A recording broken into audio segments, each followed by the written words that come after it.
मुरादाबाद सदर कोतवाली क्षेत्र में नई बस्ती चौकी इंचार्ज हरिओम सिंह चौहान ने हॉटस्पॉट क्षेत्र का निरीक्षण किया,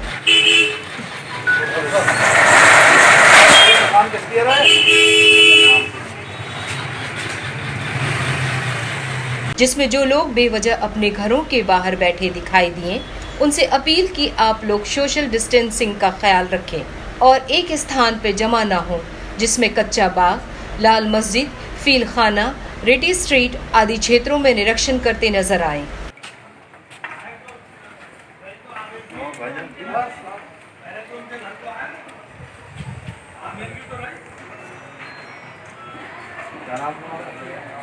तुम्हारा मुकदमा 30 साल चलेगा और तुम भेजे जाओगे यहाँ से कहाँ बता।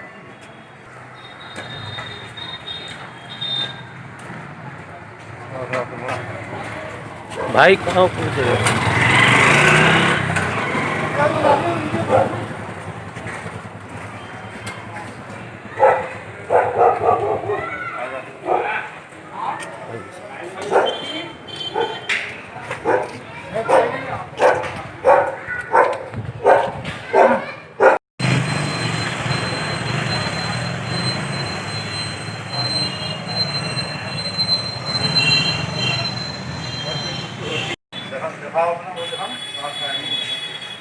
स्टेटमेंट आप कहाँ से लोगे? आप किस चीज से लोगे? पासबुक में तो रखोगे।